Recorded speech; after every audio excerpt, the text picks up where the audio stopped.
Hello,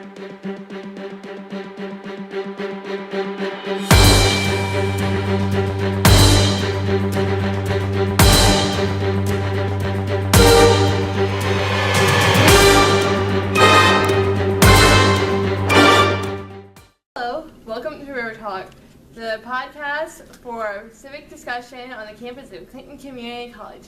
My name is Emily Legel, and these are my co-hosts. Jon Schluns. Justin Kelch. Today, our moderator, Steve Barleen. history teacher. Today, we will be talking about our main topic will be the minimum wage. Several states this past month had ballot measures to raise the minimum wage, including states like Alaska and Arkansas. In every state where this was on the ballot, it passed overwhelmingly. So, today we're going to talk about it. Minimum wage, living wage. Why don't you start? Well, currently, the federal minimum wage is $7.25 An hour. In Illinois, for example, it is $8.50. 25. And 25.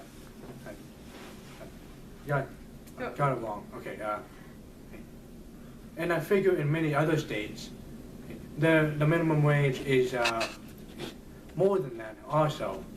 Yeah. I don't have the exact numbers with me, but I think the state with the highest minimum wage, or at least the city with the highest minimum wage, is actually Seattle, Washington actually just voted to raise their wage to $15 and some dollars an hour. Twice what Iowa has. Mm-hmm. So did San Francisco this recent. Oh, did they? Yeah. But I think it's gradual, comes in over time. So, one of the favorite debates in politics is whether or not to raise it. I mean, the minimum wage is basically a price floor.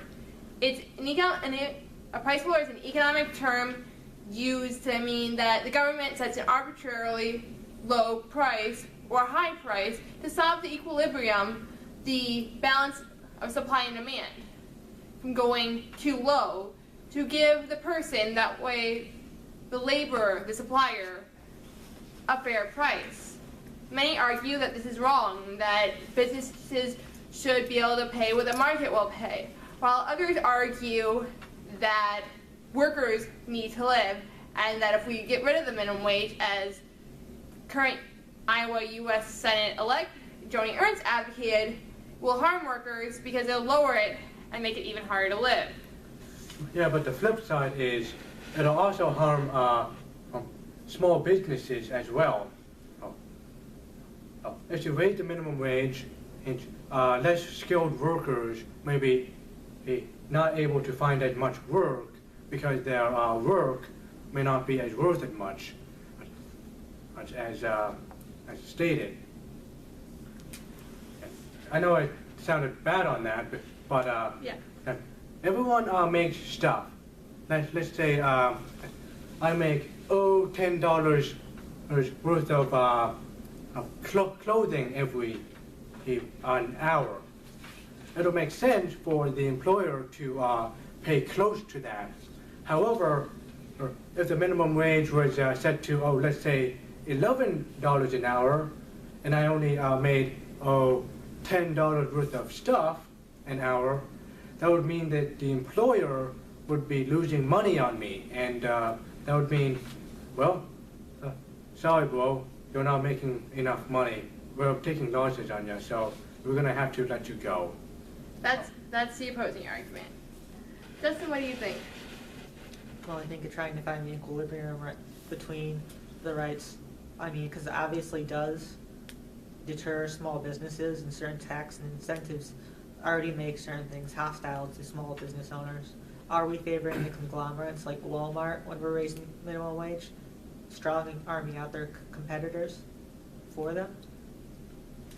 That is a classic argument, as the more regulation a government gives, the more or it favors big business, because for big business, more regulation really isn't a big deal, as they have a legion of lawyers, workers, and all those stuff to kind of get by.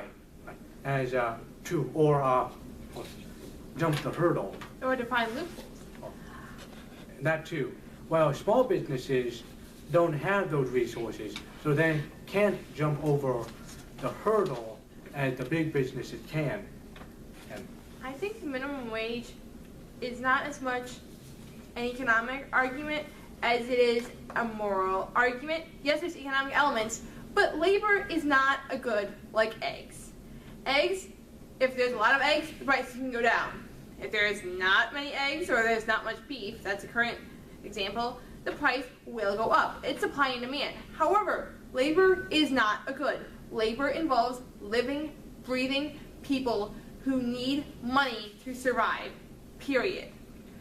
This morning I did some research and I found a great living wage calculator from the Massachusetts Institute of Technology, where they compared the minimum wage in each county or each state to what is needed to survive for families of one adult, an adult and a child, 2 children, 2 adults, and so on up to 2 adults and 3 children. Currently, here in Clinton County, the minimum wage, as set by the state of Iowa, is $7.25 an hour. For one adult to survive, the living wage is $7.54. However, this doesn't account for the fact that many of the people living on minimum wage are single mothers with 1 or more children. For a single mother to survive with a living wage, that includes everything from food, childcare, medical, housing, and transportation, and money taken out for taxes. They would need $18.08 to live a decent life, to pay for all their bills. I think the problem with the minimum wage is that we say, lower the minimum wage, lower the minimum wage. However, we do not want to support programs that help those in the minimum wage. A majority of the people on welfare programs, such as food stamps and welfare itself, are working, often 20 or more hours per week, and simply do not make enough money to support themselves without these things. I think it's very hypocritical to say that your wages have gone down. Minimum wage, if adjusted for inflation since the 1960s, would be well over $10 an hour, and currently only San Francisco and Seattle have wages even close to that, with Illinois voting as a proposition to raise their minimum wage to $10.25 an hour. Yes, the minimum wage, the living wage differs from counties like Chicago to someone in Carroll County, where I'm from. But still, $12 or whatever's in San Francisco is not enough to support an adult and a child in today's world. It's not. Even in Clinton County, even in Carroll County, where the living wage would be $17.87, assuming all workers work a 40-hour week. well, that is a good point, and that I think that everyone should have a decent wage, because we are all human beings. It's not like automation or anything, or living in a utopia. But here's what I'm afraid of. If the government would be arbitrarily, not arbitrarily, but choosing a bar standard where everyone must pay this price with a certain good, which is human labor. If you think about it, your work is basically your services that you give to a company, and that when you we live in a capitalist economy. Capital is basically creating stuff. You're creating work. How do you define someone's worth to a company? We've undervalued labor for centuries, since the dawn of slavery. Yes, landlords and plantation owners paid them in food and they gave them a place to sleep. But we've undervalued labor for centuries.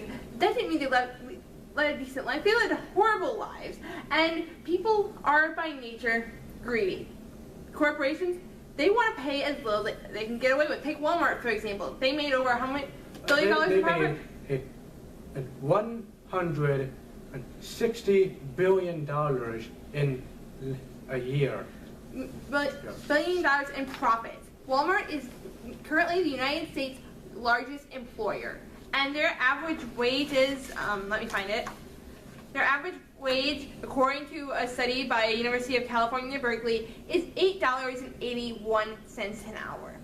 Many of these Walmart workers are living under the poverty line. To live above the poverty line, one must make at least $15 an hour. We're subsidizing Walmart's profits. And as someone who makes close to minimum wage, I work for Walgreens.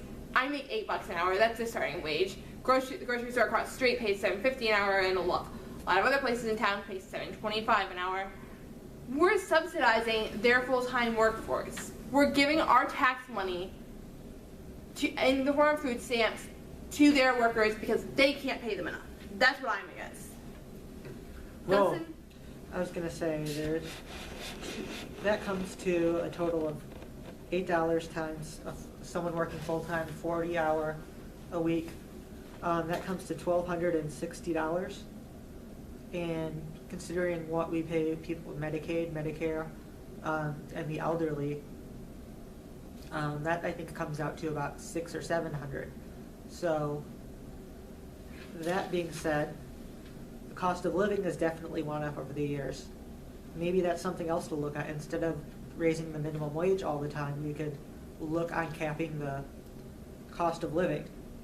And the problem when we raise the minimum wage, yes, it does improve the quality for the ones who work, but it also raises the unemployment as small businesses are no longer able to be competitive. You say that. So is it better to be unemployed or is it better to be underpaid? it's better to be underpaid, as in when you are underpaid, you're at least making something. However, I was If gonna you're say- unemployed, you're making I was nothing. going to finish that. It's- But go ahead, let Justin finish. I was going to say, under oath is the classical ideology, the classical battle, but the problem is, yes. What you guys say that by raising the minimum wage, we will decrease jobs. That's a classic economic argument. However, it doesn't work that way. There have been studies When you're stuck. done that show that raising the minimum wage generates more economic activity. If you make $8 an hour and you're supporting a kid, let's just say you're a mom, your husband died, you were a stay-at-home mom before, so now you're working at Walgreens. Let's just use that as an example because that's where I work. You're not making that much. You're spending every dollar you have on stuff for you and your kid. You've probably moved in with a friend or a relative if you're not living in a homeless shelter. You're taking government assistance because you need food, you need housing. If you were to get a if you got a $2 pay raise, you'd still be spending that money. You'd spend more money on shoes, on outings, in the community, to put more money into the community. Raising the minimum wage generates more economic activity. Seattle, San Francisco, Illinois, when they raised the minimum wages, they did not have a significant decrease in the number of jobs. States with the higher minimum wages, with the exception of New Jersey, did better economically than the states with lower economic wages, simply because the poor people who are making minimum wage or close to minimum wage, if you make $10 an hour, minimum wages go up, your wages go up because they want to keep you. You're going to be spending more of that, and if you have kids, almost all of that money is going to go right back into the economy because you're spending more on shoes, on clothing, on outings. You might take your kid out to eat because you can afford it now. Can I interject? First of all, it is a good idea. I mean, everybody wants higher wages, but doesn't happen like magic. You can't just change everything one day. There's millions of things of red tape to cut through, economics, loopholes to seal. Even making the smallest change takes a long amount of time and a large amount of effort. And when it creates some equalities, it also creates many more inequalities. Just being said, am I the only one here who lives completely on their own, pays for all of these expenses, Yes, you are. lives as the one person working at a minimum wage job? Mm-hmm. Yes, you are. So, I mean, it's easy to say things from the outside, quoting statistics and figures, but until you've actually been there, it's hard for you, isn't it, to make ends meet if you were not taking any government assistance? yeah, but a lot of the things can be cut though. There's transportation is a major expense you listed there. Working on our transportation system to lower that, public busing and other things, promoting those, bike paths would also be working towards increasing the standard of living, but that would also at the same time be keeping the minimum wage the same.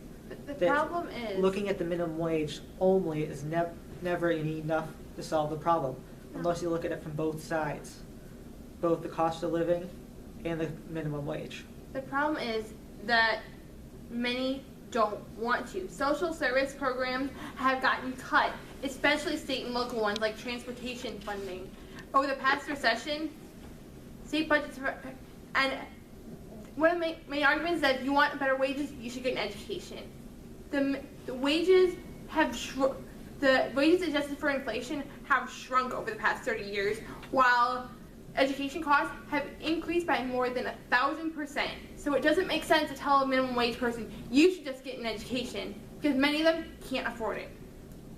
Yeah, that is exactly why many people just can't afford to do stuff. People are just barely getting by. Like, if you struggle to make ends meet just to have a good meal, your chances are you're not going to even worry about making your life better. You're just going to think about just surviving. To get back to your point about increasing the standard of living, that costs more money. The fact, even if I increase the standard of living, the fact still remains that my dollars that I earn at my near minimum wage job are subsidizing the profits of my employer and of other large employers, such as Walmart and not Costco, because they actually pay decent wages, but Walmart, Target, Kohl's. My wages are supporting their profits, and as a taxpayer, I find that morally unacceptable, because I just can't see I think. Got about 3 minutes. Okay. So depending on how much time closing you statements? Okay, well, I think I have one more thought. Mm-hmm. Well, I think that there's a much larger problem to this minimum wage thing besides the actual wage. I think there's a big problem with cronyism, subsidies, and a whole lot of things. But this is a problem that we can hopefully solve. Your closing statement? I'm thinking the problem is we keep on going on and on about treating the symptoms. We don't deal with the actual disease. The facts are that lately we've had less economic per capita. Money's been, if you count inflation, the country has been going downhill. There's less money to go around, but we're spending more. Somebody's going to have to foot the bill, and it's going to be children. I think The people now are getting rights that that are paying for things they'll never see, and paying for people that never appreciate what they're paying for. We're selling our kids into slavery. I just want to close by saying that that businesses will not spend and create jobs unless they have money coming in. So we need to raise minimum wage. If you're opposed to federal minimum wage, then set it by the county cost of living and keep it so people can actually live where they are. Set it by county like MIT does. Okay. Yeah. I think we've run out of time for hallway chatter this week. You But got about a minute if you want to get something in there. no, we're out of time. Okay. But I just want to say thank you for watching. If you have any questions, my contact information will be in the description. If you want to attend a showing, be on the panel, feel free to come and join us. If you have any questions about any of the topics we've discussed, I will be posting links to some of our reference articles in the description. Thank you for watching. We'll see you next week.